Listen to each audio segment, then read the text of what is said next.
Good morning students.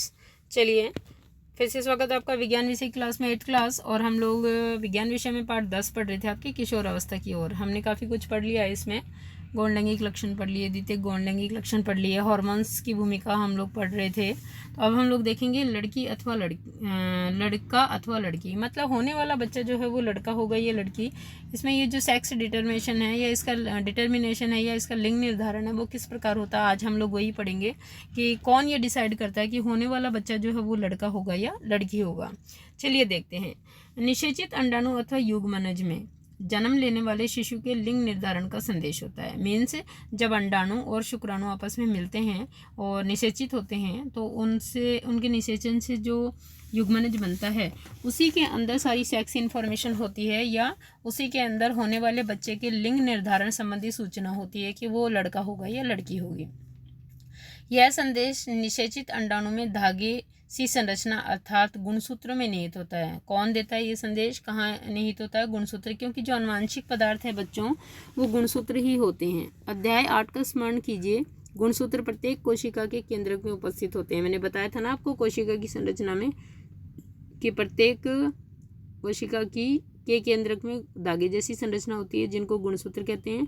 इन्हीं गुणसूत्रों की दीवारों पर जीन चिपके रहते हैं जो कि आनुवांशिक इकाई होते हैं और आनुवांशिक लक्षणों को एक पीढ़ी से अगली पीढ़ी में यानी माता पिता से संतान में लेकर जाते हैं। सभी मनुष्यों की कोशिकाओं के केंद्रक में 23 जोड़े गुणसूत्र होते हैं। देखो हर जाति के हर प्रजाति में गुणसूत्रों की संख्या फिक्स होती है। अगर मनुष्य की बात करें हम लोग तो मनुष्य में कुल गुणसूत्र जो है वो 46 अथवा 2 गुणसूत्र एक जोड़े के रूप में रहते हैं। गुणसूत्र हमेशा जोड़े के रूप में रहते हैं तो इनको अगर हम लोग जोड़े के रूप में बनाए तो 23 जोड़े लिखेंगे तो 23 जोड़े यानी 2n संख्या तो 23 है और सिंगल n संख्या यानी अयुग्मित या बिना जोड़े की कितनी है 23 गुणा 2 यानी 46 गुणसूत्र। तो हमारे अंदर जो है वो टोटल गुणसूत्र कितने होते हैं 46। इसमें से 2 गुणसूत्र यानी एक जोड़ी लिंग सूत्र है, बाकी सभी जो है वो क्या है अलिंग सूत्र है। मतलब शारीरिक लक्षण जैसे आंखों का रंग, बालों का रंग, हाथ पैर की लंबाई, आपके शरीर की लंबाई, इन सबको डिसाइड करते हैं, इनको कहते हैं अलिंग सूत्र। और बाकी 44 गुणसूत्र तो हो गए अलिंग गुणसूत्र और एक जोड़ा, ठीक है ना, एक जोड़ा जो गुणसूत्र हैं यानी 2 गुणसूत्र वो होते हैं लिंग गुणसूत्र। यही लिंग गुणसूत्र डिसाइड करते हैं बच्चों कि होने वाला बच्चा जो है वो लड़की होगी या लड़का होगा। लिंग सूत्र हैं जिन्हें एक्स एवं वाई कहते हैं। ये लिंग गुणसूत्र कौन से हैं? एक्स एवं वाई। स्त्री में 2 गुणसूत्र होते हैं एक्स, यानी स्त्री के अंदर तो ये जोड़ा होता है एक्स और पुरुष में होता है एक्स और वाई, है ना। तो स्त्री का कोई दोष नहीं होता। स्त्री जब भी अपने बच्चे को कोई गुणसूत्र डोनेट करती है, एक माँ जब अपने बच्चे को गुणसूत्र डोनेट करती है, देती है, ठीक है, आनुवांशिक विरासत के रूप में, तो वो हर बार एक्स ही अनुदान देती है ना बच्चों, क्योंकि एक्स गुणसूत्र ही है उसके पास में। दोनों ही गुणसूत्र एक जैसे हैं, जोड़े के लिंग गुणसूत्र हैं जो एक्स, तो वो चाहे लड़की को दे या लड़के को दे पर वो एक्स गुणसूत्र ही देगी। यानी स्त्री से लिंग निर्धारण के समय या कोशिका विभाजन के समय केवल एक्स गुणसूत्र की प्राप्ति होती है, जबकि पुरुष के अंदर 2 गुणसूत्र जो लिंग गुणसूत्र हैं वो एक्स और वाई हैं बच्चों। तो पुरुष जब एक्स गुणसूत्र देता है और वो स्त्री के एक्स गुणसूत्र से आकर मिलता है या जैसे एक्स जो शुक्राणु है वो एक्स अंडाणु से, स्त्री का तो अंडाणु एक्स ही होगा, उससे जब निषेचित होता है तो लड़की होती है एक्स, क्योंकि आपको पता है लड़की में स्त्री में ही होते हैं एक्स गुणसूत्र।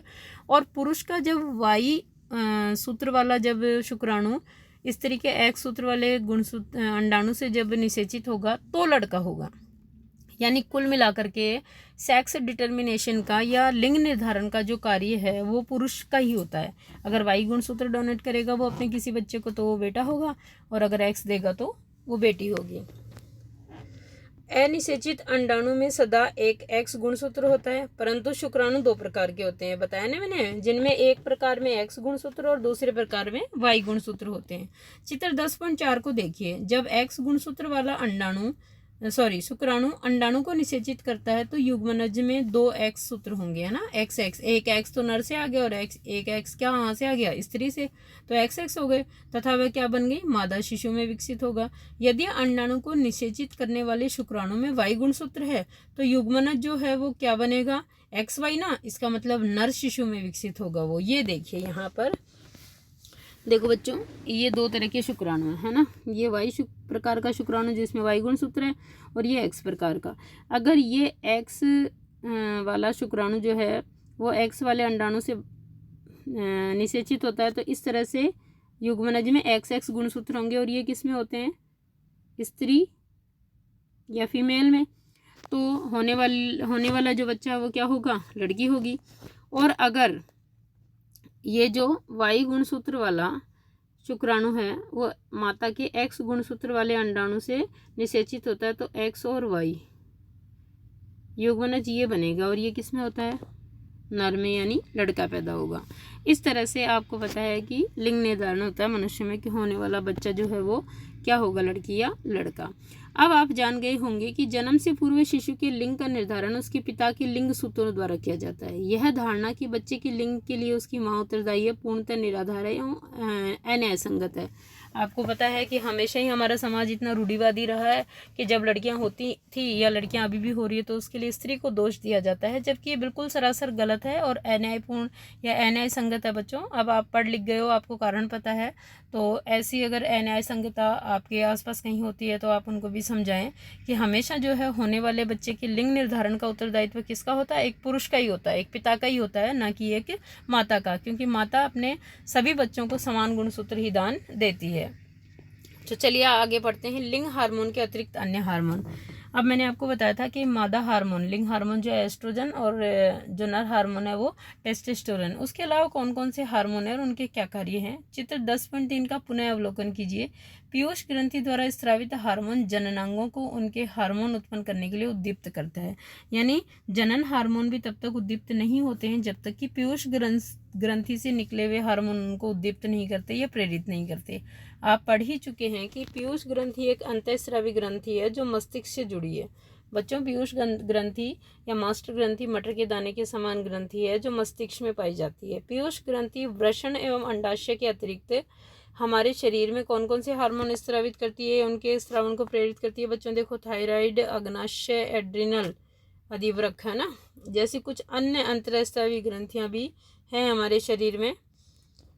पीयूष ग्रंथि, वृषण ग्रंथि एवं अंडाशय के अतिरिक्त अब ये थायराइड, अग्नाशय, एड्रिनल, ये सब अंतःस्रावी ग्रंथियों के नाम है, और ये शरीर में कहाँ कहाँ स्थित रहती है वो इस चित्र से आपको समझ में आ जाएगा। देखिए, पीयूष ग्रंथि कहाँ है, मस्तिष्क में।